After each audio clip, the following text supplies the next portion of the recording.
আসসালামু আলাইকুম, welcome back to my channel. ছোট পরিবার, কেমন আছো সবাই? আশা করি সবাই খুব ভালো আছে। আলহামদুলিল্লাহ আমরাও বেশ ভালো আছি। তো দেখো, সকালবেলা উঠে কিন্তু আগে বিছানাটা তুলে নিচ্ছি। আর আজকের কিন্তু একটু তাড়াতাড়ি উঠেছি, কারণ মানে সেই কালকের যে ডালগুলো বেটে রেখেছিলাম সেগুলো কিন্তু আজকের বড়ি দেব। ওই জন্য করে সকাল সকাল উঠে আগে কাজগুলো সেরে নিচ্ছি।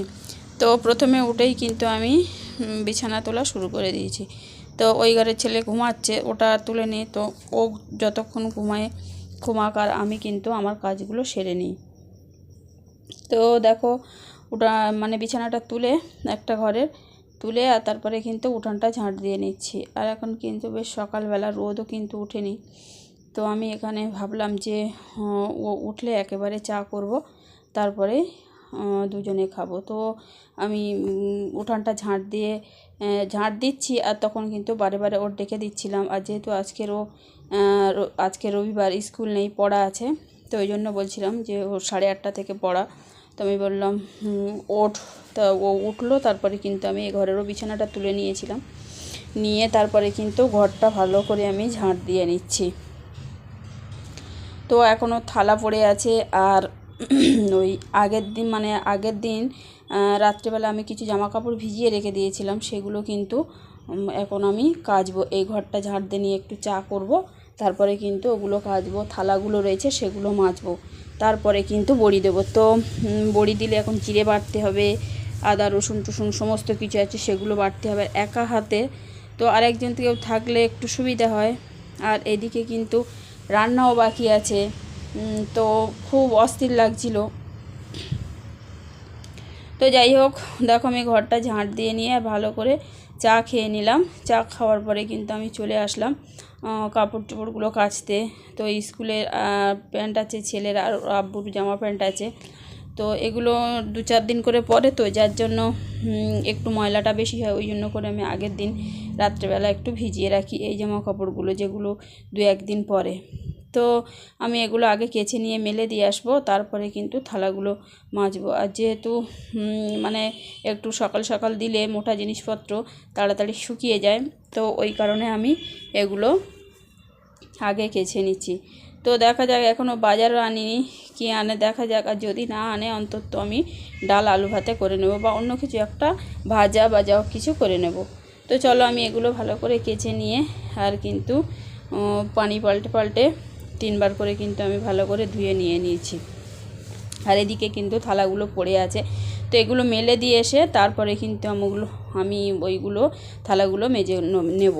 তো দেখো, এখানে চলে আসলাম, ওগুলো মানে মেলবো, আর তারপরে কিন্তু থালাগুলো মাজবো। আর এখন সবে রোদ উঠেছে, উঠবো হচ্ছে। তো দেখো, একটু তো ওই জন্য করে ভাবলাম যে মোটা জিনিসপত্র আগে এগুলো দিয়ে দিচ্ছি। তো তারপরে আমি এগুলো মেলে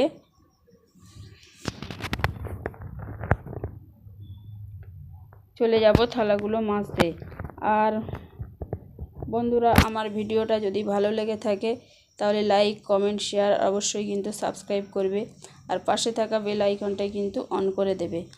তো আমার ভিডিওর মধ্যে অনেক কিছু ভুল থাকতে পারে কথার মধ্যে, তো সেগুলো একটু মানিয়ে নেবে। তো যাই হোক, ওখানটা মেলে দিয়ে তারপরে কিন্তু চলে আসলাম থালাগুলো মেজে নেব। তো এখনও মেজে নিচ্ছি। আর এগুলো মাজতে কিন্তু অনেকটা সময় লাগে। তো যাই হোক, এখনও ঘর মোছা হয়নি। আর সবথেকে বড় কথা, বড়িটা দেবো, যার জন্য আমি একটু অস্থির হচ্ছে আমার মনটার মধ্যে, যে একা তো কখন কি করব, রান্না পুরো বাকি। যদি রান্না করে নিয়ে দিতাম তো দেরি হয়ে যেত, এদিকে আর ওগুলো রোদ পাবে না বড়িগুলো দিলে। তো আমি ভাবছি থালা কটা মেজে নিয়ে আগে ওই কটা দিয়ে দেব। তো আমি ওগুলো মানে বাজারটার আনিনি। তো ভাবলাম আমি একটু ডাল আর আলু ভাতেই করে নেব। তো আলু আর ভাতে দিইনি। তো বন্ধুরা, আমি একটু ডাল করেছিলাম আর ভাত করেছিলাম, আর দুটো কিন্তু ডিম ভেজে নিয়েছিলাম। তো ওগুলো দেখো আমি উপর করে দিয়ে তারপরে চলে আসলাম সেই ফ্রিজ থেকে, কিন্তু এটা বার করে দিয়েছি সকালের দিকে। আর তারপরে সমস্ত মশলা দিয়ে দিলাম, জিরে বাটা, তারপরে কালো জিরে, মৌরি সমস্ত কিছু দিয়ে আমি ভালো করে ফেটে নিয়েছিলাম। তো ফাটতে গিয়ে প্রচুর কষ্ট হয়েছিল, তো হাতের প্রচণ্ড যন্ত্রণা হচ্ছিল। তারপরে আমি যেহেতু একা, ছেলে পড়তে গেছিলো, তারপরে ও এসছে প্রায় 11টার দিকে। তো ওর দিয়েও টুকটাক কাজ করিয়ে নিয়েছে, মানে চালটাও বসিয়ে দিয়েছিলাম। এই তখন মানে বড়িটা যখন দিচ্ছি তখন প্রায় 11:47 মতো হয়ে গেছিলো। তো বলছিল মা 11:47 হয়ে গেছে, কখন রান্না করবে? তো আমি বলি এই 2 কোটো চাল নিয়ে নে, একটু নিয়ে এটা ধুয়ে আন। তো কোনো ধুয়ে এনে আর ওটা বসিয়ে দে। তো কোনো দিন এটা করেনি।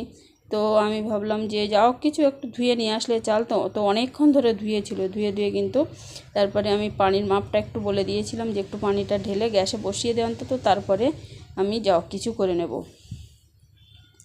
তো বন্ধুরা ওই বড়িগুলো তো অনেকটা, মানে আমাদের ছাদ তো নেই, একটা কাপড়ের উপরে দিলে ছাদের উপরে ওটা ভালো হতো, কিন্তু ছাদ নেই। তো আমি সমস্ত ওই বাসন টাসন ওগুলো ওর উপরে দিয়ে দিয়েছিলাম। তো অনেকটা হয়েছিল, 4-5টা বাসনে আমার দিতে হয়েছিল। 500 ডাল নিয়ে এসেছিলাম, সেই 500 ডালের বড়িটা 4-5টা বাসনে দিয়ে দিয়েছি। তো আর এবার এখান থেকে কুকুর বিড়াল যাতায়াত করে, ভয়ও হচ্ছিল কখন কিসে মুখ দেয়। তো ওই বড়িগুলো রোদে দিয়ে এসে তারপরে কিন্তু আমি ডালটা করে নিয়েছিলাম। তো আজকের ভিডিওটা এই পর্যন্ত।